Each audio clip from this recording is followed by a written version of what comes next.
আজকের video boycott নিয়ে না করলে আরেকটা বড় বিষয় নিয়ে, যা সকলের জানা দরকার এবং ভারতীয় পণ্য বয়কটের পাশাপাশি আমাদের এই বিষয়ে প্রতিবাদ জারি রাখতে হবে। হাসিনা সরকারের মাধ্যমে ইন্ডিয়া আমাদের সন্তানদের সিলেবাসে কি কি ধরনের পরিবর্তন আনছে এবং আমাদের শিশুদের মনে ইতিহাসের অসত্য বয়ানের মাধ্যমে কিভাবে অখণ্ড ভারতের চিত্র আর সেই সাথে ইসলাম বিদ্বেষ সুনিপুণ ভাবে ঢুকায় দেওয়ার পরিকল্পনা করছে, কি কিভাবে করছে সেইটা আমরা বই ধরে ধরে চ্যাপ্টার ধরে ধরে আলাপ করব। আজকে হবে প্রথম পর্ব। আমরা এরকম 7টা পর্ব করব। আমরা ইতিহাস এবং সামাজিক বিজ্ঞান বইয়ের ইতিহাসের বয়ানের মৌলিক সমস্যাগুলো কি কি আছে সেইগুলো দেখব ক্লাস 6 থেকে। একে একে দেখাই দেব। আমার এইটার অবশ্য বলতে পারে যে আপনি ইতিহাস নিয়ে পড়লেন কেন, আপনি ইতিহাসের কি জানেন। আমি কিন্তু মূলত ইতিহাসেরই লেখক। ইতিহাসের বই আমার 4টা। প্রাচীন বাংলার ইতিহাস নিয়ে শিশু কিশোরদের জন্য বই লিখছি বাংলায় এবং ইংরেজিতে, এই 2টা বই। তাই এই বিষয় নিয়ে আমার বলার মতো প্রস্তুতি আর পড়াশোনা আছে। আর আমি আলাপের সময় তো রেফারেন্স দেবো, আপনারা যে কেউ চাইলে ক্রস চেক করে দেখতে পারবেন। যাদের সন্তানেরা ক্লাস 6 থেকে স্কুলে পড়তেছে তারা অবশ্যই দেখবেন। যারা ক্লাস 6 থেকে ছাত্রদের পড়াবেন স্কুলে তারাও দেখবেন। আপনার সন্তানদের আমার ভিডিও গুলো দেখাবেন যেন তারা নিজেরাই ভুলগুলো ধরতে পারে। ক্লাসে যখন এই বই পড়ানো হবে তখন আপনার সন্তান যেন মিথ্যা বয়ানকে চ্যালেঞ্জ করতে পারে। আমরা মোট 7টা বড় ধরনের সমস্যা আপনাদের সামনে তুলে ধরবো, আজকে একটা। আর সেই সমস্যাগুলো কিভাবে আমাদের ভবিষ্যৎ প্রজন্মকে ভারতীয় আধিপত্যকে বিনা প্রশ্নে মাইনে নিতে সাহায্য করবে সেটা দেখাবো। আমরা এটা দেখাবো যে আমাদের কিভাবে চাপা মাইর দেওয়া হইতেছে। দেখবেন একই কথা প্রত্যেক ক্লাসে বারবার বলা হচ্ছে, যেন সে মিথ্যা বয়ান শুনতে শুনতে বারে বারে সেটাকেই সত্য বলে ধরে নিতে বাধ্য হয় আমাদের সন্তানেরা। এইবার আসেন প্রথম সমস্যা নিয়ে, অখণ্ড ভারতের কল্পিত বয়ান এবং বাংলা ভূখণ্ডকে বারবার ভারতের অংশ হিসেবে দেখানোর চেষ্টা। আসেন শুরু করা যাক। ইতিহাসে কোন কালেই ভারতবর্ষ বা অবিভক্ত ভারত বা অখণ্ড ভারত বলে কিছু ছিল না। এটা একটা কাল্পনিক নির্মাণ। এই কাল্পনিক নির্মাণ যারা করছিল তাদের উদ্দেশ্য ছিল একটা বিশাল সাম্রাজ্যের শাসক হওয়া। কিন্তু দুর্ভাগ্য হচ্ছে ইতিহাসের এইরকম একটা মিথ্যা অগ্রহণযোগ্য তাত্ত্বিক ফ্রেমিং এর মধ্যে বাংলাদেশে স্কুলের বই রচনা করা হয়েছে। এই বয়ানটার উৎপত্তি স্থল কোথায়? এর জনক হতেছেন সাভারকার, যাকে হিন্দু ইতিহাস তত্ত্বের জনক হিসেবে অভিহিত করা হয়। একাডেমিয়াতে এই ধারণাকে হিন্দুত্ব বা হিন্দুত্ববাদ বা হিন্দু জাতীয়তাবাদী রাজনীতি বলে পরিচিত করানো হয়। মোদীর যে রাজনীতি, বিজেপির যে রাজনীতি, আরএসএস এর যে রাজনীতি, এটা সূত্রপাত হয় ব্রিটিশ আমলে। এর আগে কেউ এই ধারণার সাথে পরিচিত ছিল না। অখণ্ড ভারত বা হিন্দুত্ব হইতেছে হিন্দু ধর্মাবলম্বী ভূগোল ভিত্তিক একটা রাজনৈতিক মতবাদ, যার মূল কথা হলো দক্ষিণ এশিয়ার দেশসমূহ যেমন ভারত, পাকিস্তান, বাংলাদেশ, শ্রীলঙ্কা, নেপাল, ভুটান, আফগানিস্তান একটা অখণ্ড প্রাচীন ভূখণ্ড বা ভারতবর্ষ, যা হিন্দুদের পবিত্র ভূমি বা হিন্দু সভ্যতার সূতিকাগার ছিল। এই বয়ানের অনুসারীরা এই ধারণা প্রতিষ্ঠিত করতে চায় যে মুসলমানদের সঙ্গে মানে মুসলিম লীগের সঙ্গে খ্রিস্টানদের মানে ব্রিটিশ সরকারের আঁতাত এবং ভারতীয় কংগ্রেসের আপোষকামিতার ফল হইল 1947 সালে এই ভূখণ্ড খণ্ডিত হয়ে যাওয়া। বর্তমানে যে ভারত সেটা তাদের কাছে খণ্ডিত ভারত। ধাপে ধাপে এই ভূমি পুনরুদ্ধার করে অখণ্ড হিন্দু রাষ্ট্র প্রতিষ্ঠা করাই হচ্ছে তাদের অভিষ্ট লক্ষ্য। এই মতবাদ অনুযায়ী খ্রিস্টান এবং মুসলমানরা হলো বহিরাগত এবং আক্রমণকারী, কিন্তু একই কারণে তারা আর্যদের আবার বহিরাগত বলতে নারাজ, কারণ আর্যদের থেকে হিন্দু সভ্যতার মূল রসদ গ্রহণ করছে। আমাদের পাঠ্য বই, বাংলাদেশের বাচ্চাদের পাঠ্য বই ঠিক একই ধারায় ইতিহাস বর্ণনা করছে।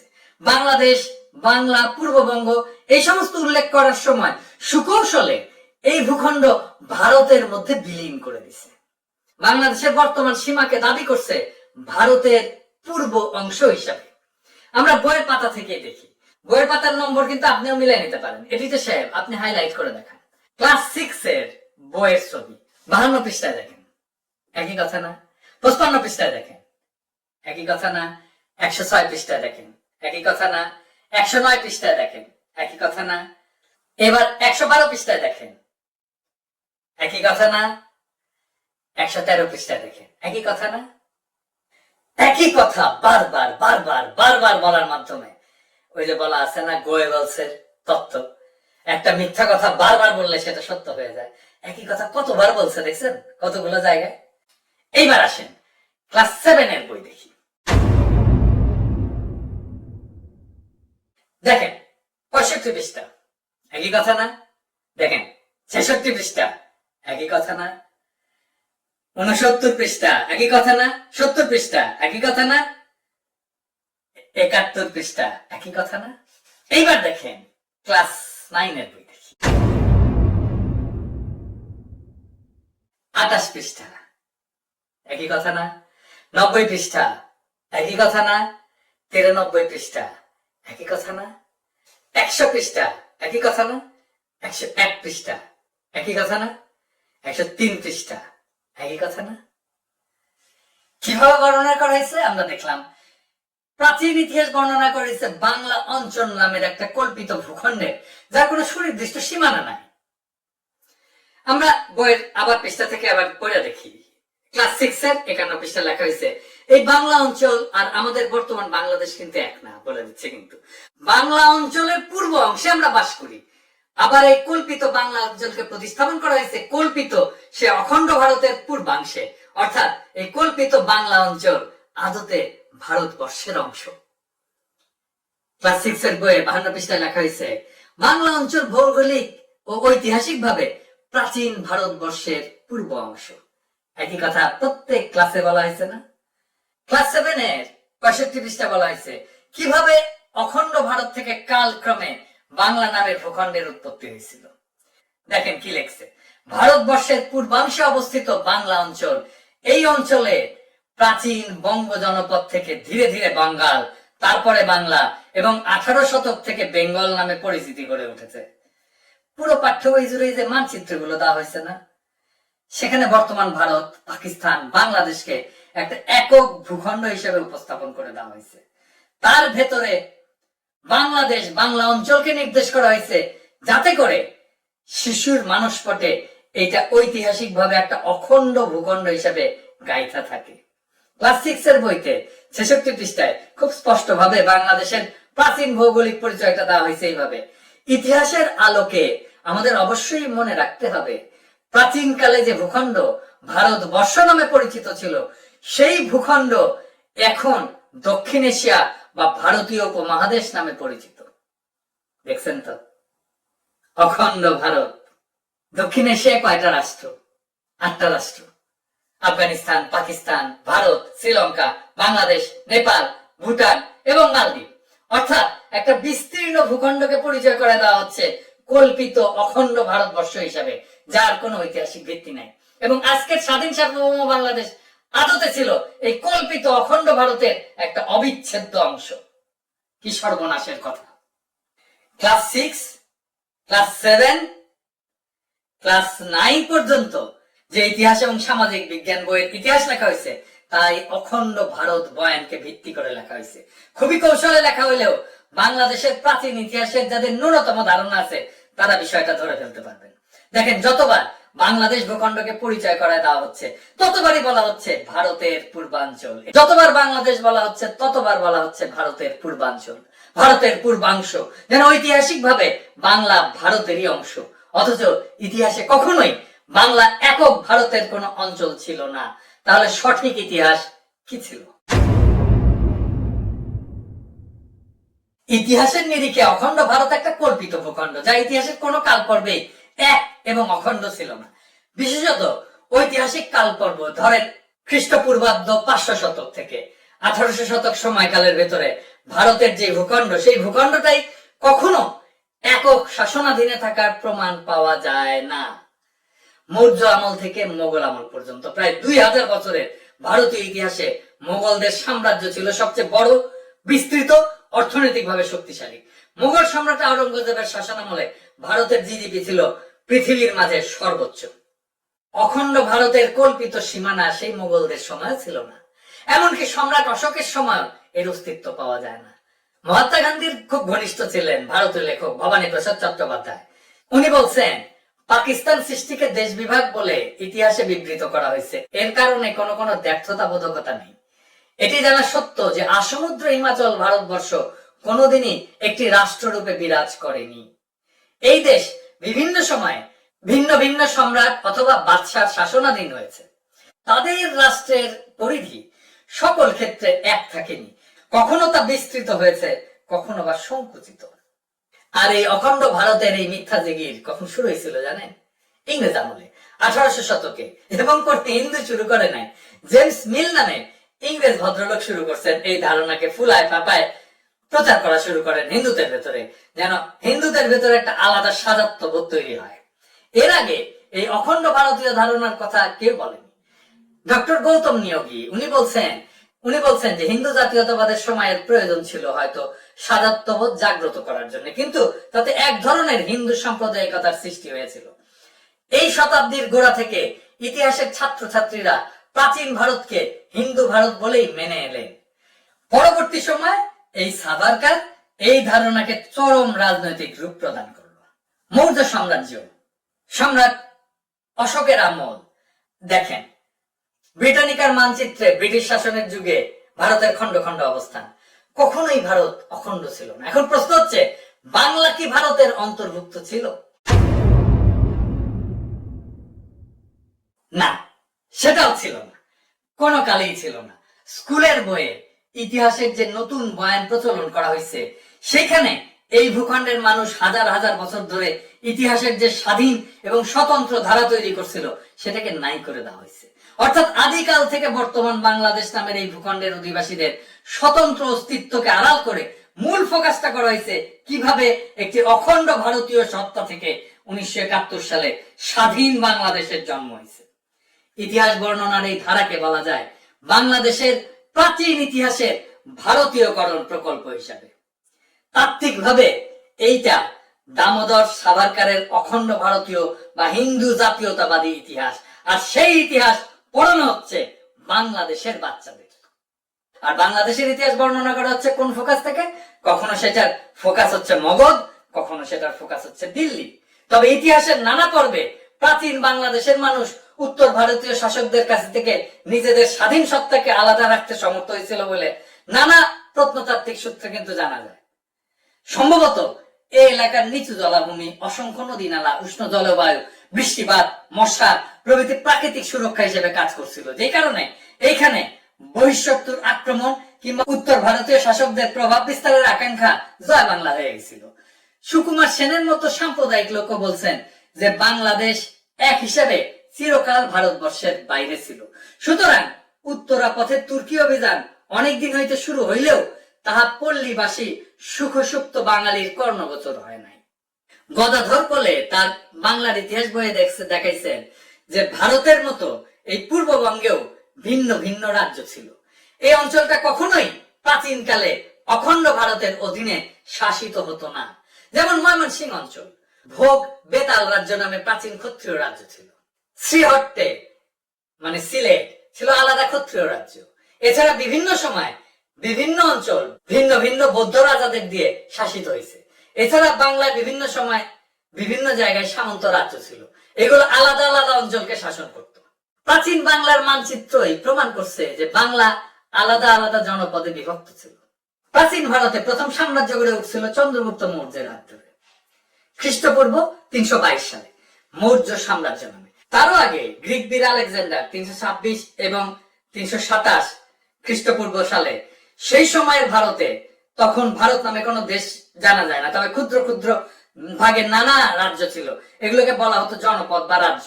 এগুলো আক্রমণ করছিল এবং তিনি বিজিত বিভিন্ন এলাকায় গ্রিকদের মধ্যে থেকে প্রশাসক নিয়োগ করছিলেন।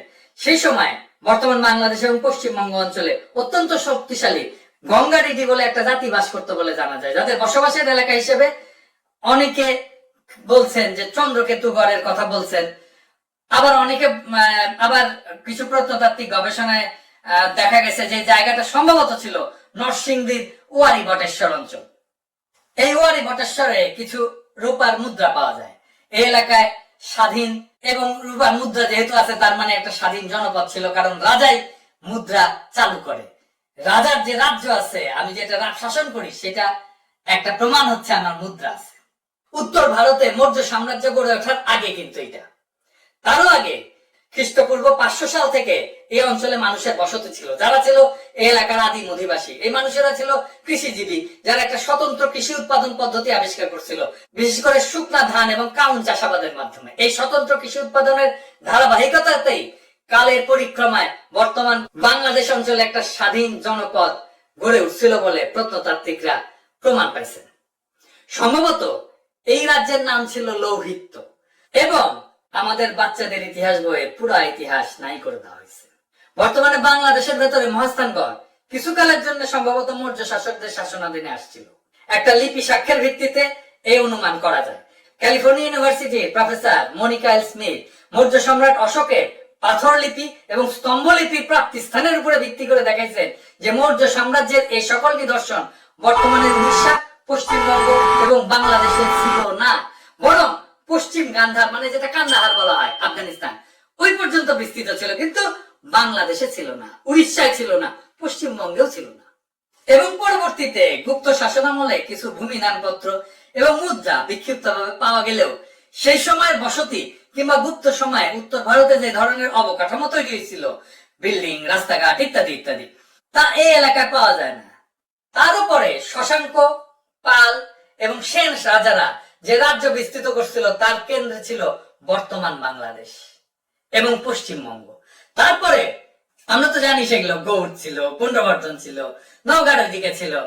তারপরে ত্রয়োদশ শতক থেকে মুসলমানদের আগমনের ধারাবাহিকতায় যে নতুন ধারা সৃষ্টি হয়েছিল তা কখনো কখনো দিল্লি সালতানাতের অধীনে গেলেও অধিকাংশ সময় স্বাধীন অস্তিত্ব বজায় রাখছিল।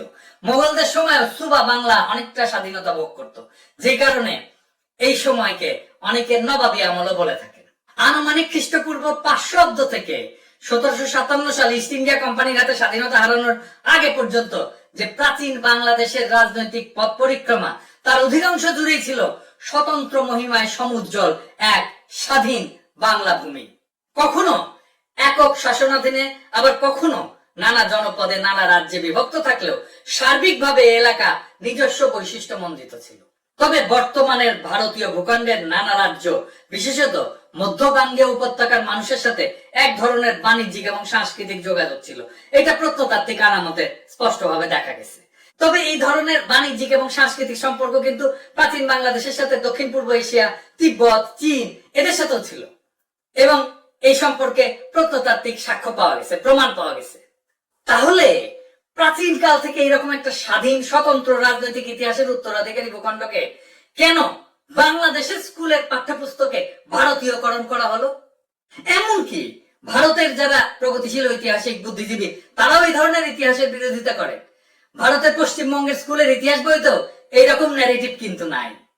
বাংলাদেশের পাঠ্যপুস্তকে যিনি ইতিহাস লিখছেন উনি এটা বিশ্বাস করতে পারেন, উনি এটা হয়তো গবেষণা করে পাইছেন, উনি প্রবন্ধ লিখুক, উনি থিসিস করুক, উনি পিএইচডি করুক, জার্নালে ছাপাক, কিন্তু স্কুলের পাঠ্যপুস্তকে কেন এটা আসবে? পাঠ্যপুস্তকের ইতিহাসের এই বয়ান সরল চোখে মানুষের চোখে হয়তো পড়বে না। এটা বুঝতে হলে দুইটা ধারণা রাখতে হবে। এক, সাভারকারের দেওয়া ইতিহাস তত্ত্ব যেটা অখণ্ড ভারত বা হিন্দুত্ববাদী ইতিহাস তত্ত্ব নামে পরিচিত।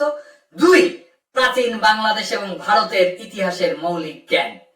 তবে আর কেউ বুঝুক আর না বুঝুক, ছোটবেলা থেকে বারে বারে বলার কারণে শিশু শিক্ষার্থীদের মগজে এই বয়ান গভীর ভাবে বসে যাবে, এটাতে কোনো সন্দেহ নাই। ইতিহাস লিখতে হইলে তথ্য লাগে, উপাত্ত লাগে, ডেটা লাগে, প্রমাণ লাগে। সেটা হইতে পারে লিখিত, হইতে পারে প্রত্নতাত্ত্বিক নিদর্শন। এইরকম কোন নিদর্শনই পাওয়া যায়নি যা দিয়ে এই যে বিতর্কিত ন্যারেটিভ দিয়ে বাংলাদেশের ইতিহাস তৈরি করা হয়েছে বার্তাদের বইয়ে, সেইটা দিয়ে বাংলাদেশের ইতিহাস লেখা যায়।